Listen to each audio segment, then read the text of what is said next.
Welcome back, my beautiful friends. You're listening to A Moment of Zen right here on 710 WOR, the voice of New York, iHeartRadio. I'm your host, Zen Sams. Welcome back to Hello Open Metaverse, brought to you by Animoca Brands. Today, we're featuring John Kraske, Director of Strategic Partnerships at Landvolt, which is one of the world's largest metaverse builders, transitioning brands such as MasterCard, Heineken, and World of Women into Web 3.0. Prior to joining Landvolt, John was the Director of Strategic Partnerships at NFT Genius, which is the Mark Cuban and Ashton Kutcher venture-backed NFT marketplace and tech platform. Today, we're chatting about how Open Metaverse Alliance says it won't let Meta and Mark Zuckerberg define the future of the internet, and how the future of the metaverse hinges on interoperability. Now, whether the future metaverse will be open and interoperable, and whether it will be primarily built with blockchain technology, really still remains to be seen. That's why an array of crypto builders and firms formed the Open Metaverse Alliance, OMA3, to provide Web3 creators a united front in developing standards to help push the immersive future internet in a healthy direction. The purpose of the alliance is to standardize open collaboration for metaverses, to fundamentally ensure that users are at the core of the construction of their platform and the application, to control their identity, account, and owned assets. And here to chat some more is my expert at hand. Welcome to the show, John. I'm excited to be here. Thank you for having me. This is an amazing opportunity. So I actually used to live in New York, so it's super cool that I'm actually on a station in New York. It's so cool. So. Well, it's a pleasure to chat with you. So congrats on all your success.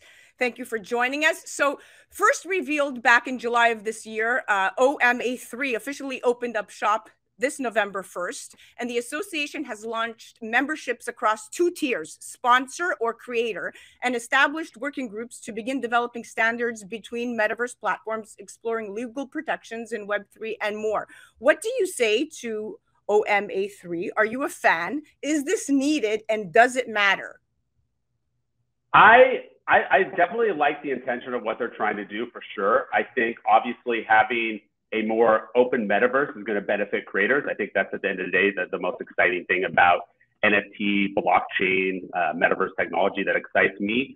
So yeah, I'm a fan of what they're trying to do. Well, whether they're going to ultimately prevail, that's yet to be seen, because obviously we see this, this crypto collapse and a lot of stuff happening in the NFT space right now. And there's definitely a lot more regulation that's starting to happen. The FTC is really starting to bear down on it. The government in the UK is now starting to bear down on it. So it's super interesting to see, but the original intention of the internet was actually to be completely decentralized. We're now heading into the third iteration, and we're still not there. So we'll see. I love the idea behind what they're trying to do. I think ultimately, it'll be a win if we can somehow get somewhere in between, like what the original vision was and where we're at now. So yeah, a big fan of what they're trying to do. Yeah. So the original plan, let's go back to that, because that's what the fundamental things that we're talking about are here, because OMA3 already includes a number of prominent members, including metaverse investor Animoca Brands, NBA Top Shop, and Flow Blockchain, creator Dapper Labs, and the respective entities behind the Web3 games, The Sandbox, Decentraland, Alien World, and Upland. So strong foundation is there. Now, John, this consortium, so to speak, has launched a working group to devise interoperability standards, for example, which will let users move their interactive NFT assets for things like avatars, virtual land, and items between multiple Web3 metaverse platforms. It will also explore intellectual property rights and other legal protections across decentralized online worlds, pushing for an interoperable blockchain-powered metaverse. In your opinion, how important is interoperability in the metaverse? What does it mean for Web3 users, gamers, and investors? I mean, it's super important, obviously, that you would be able to take your digital ownership and identity and move it from one metaverse to the other. So it's super important that we have that ability. I mean, right now, we're not even close to that. I mean, it's super interesting to me, to be honest with you, because most of the users right now in what we quote unquote call the metaverse are in very centralized platforms like Roblox. They're in Fortnite. I think Roblox has about 60 million daily active users. Fortnite, maybe it's around 80 million. So those are big numbers. Whereas these very decentralized platforms, they have very minimal activity right now. And that's because there's not really much built and there's not much to do. So it'll be super interesting to see like how those worlds are going to merge. Again, like I told you at the beginning, I think the ideal scenarios where we have, maybe it's like decentralized light, where it's some combination of what's happening right now in the very centralized metaverses, the Roblox, the Fortnite, the Minecraft, and what's trying to be built out right now in Sandbox, Decentraland. So that's the hope, is that, you know, us as creators, us as you know, as users of these platforms, that we'll be able to take our identity from one to the other and properly bring our communities with us and monetize what we're creating in each of those individually. So yeah, I think the ideal scenario probably would be somewhere in between those two extremes. But ultimately, the customer is going to decide. That's the thing. That's what, at the end of the day, the customers are going to decide what metaverse platform is going to win and what vision we're ultimately creating here in the metaverse. So that's that's kind of my take. Yeah. Agreed. It feels much needed. The Open Metaverse Alliance is going to produce technical standards and open source code and documentation on best practices. And membership, John, has opened for organizations with the Web3 space. And it's anticipated, of course, to expand to individuals and DAOs in the near future. But interestingly enough, tensions over how the metaverse should be built are arising. And this is nothing new. So Axie Infinity co-founder Jeff Zerlin last year described what he saw ahead as a battle for the future of the internet. He said that Facebook and other centralized giants were trying to buy the soul of the internet and control its next phase, which many call the metaverse. What do you say to this? And is there an imminent need to disrupt technocracy? I think obviously, you know, what Meta's trying to do, you know, it's very hard what Meta's trying to do, because they're trying to build a metaverse for billions of users. So it's a massive undertaking. I think companies like Meta are going to feel the pressure of what the Open Metaverse Alliance is trying to do, and I think ultimately it's going to help creators, and the margins are going to get compressed, and creators are going to get more money in their pocket. At the end of the day, I think that's the dream. It's like creators, whether, you know, content creators, musicians, actors, whoever's creating content, artists. I think if at the end of the day the margins get compressed and they get more money in the pocket, that's a win. So like, I think that's, to me, I think that's going to be the ideal scenario. But what Meta's trying to do, you know, at the end of the day, right now they have the eyeballs. They have what, 2 billion eyeballs, something like that. It's a massive number. They have the data. They have the users. They already have the fame base. You know, most of us are probably on Instagram every day for at least 30 minutes to an hour. It's probably, if you really look at it, it's probably the #1 TV network in the world, right? I mean, that's the way I look at Instagram. It's like a TV network. We're there all the time. So they already have the users.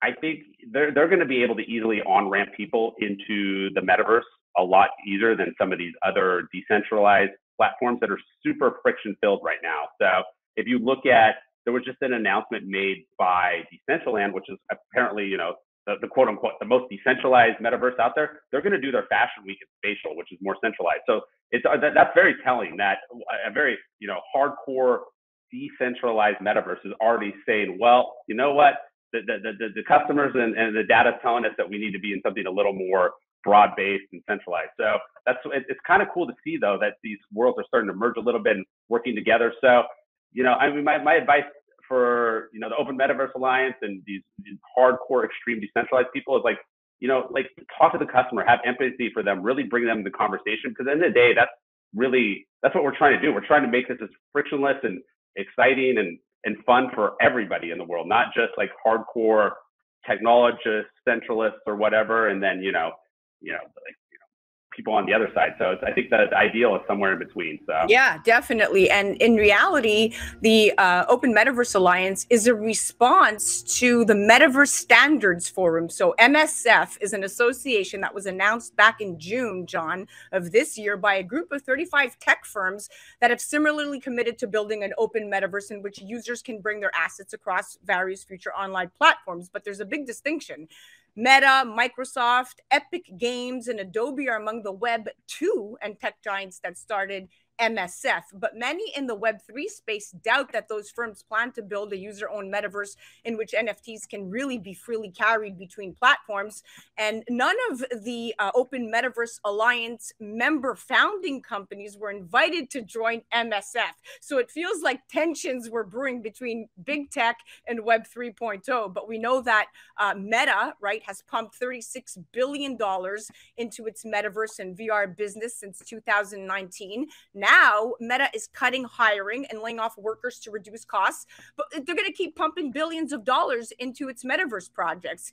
In your opinion, why is Zuckerberg still so adamant about these metaverse investments?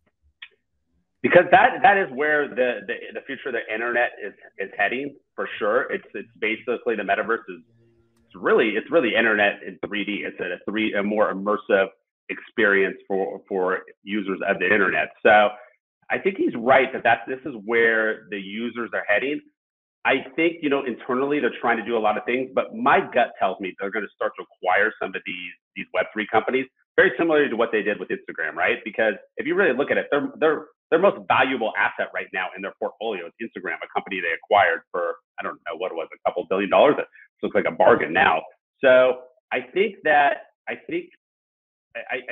he's on the right track. I think they're going to have to probably acquire some existing players. There's going to be a lot of consolidation in the space, probably, I would say the next 12 to 18 months is my guess. I've heard some rumblings about Dapper Labs and Disney, which could be super interesting. I think that I know Meta. I know a couple different companies in the metaverse space that Meta is actively trying to acquire. So yeah, I think it's super exciting. And the applications for what can be done in the metaverse are exciting. One of my favorite examples is this company Immerse. They're based in Austin, Texas, and they have built an AR, VR workplace technology. So we can work in the metaverse, and they're building office buildings. And I think that's super, super interesting use case. So I think that once we start to dial down, this whole crypto thing is a good thing because it's getting rid of all the bad actors. People in here were just in the space for a cash grab and kind of lying and cheating their way to the top. Now they're back. Everybody's back to zero. We're having some regulation in the space, and now the real builders are going to start to enter space. We're going to start to create some real life use cases for what needs to be done in the space. So I'm bullish on what's about to happen. I think the real builders are about to enter the building. It's going to be a fun ride.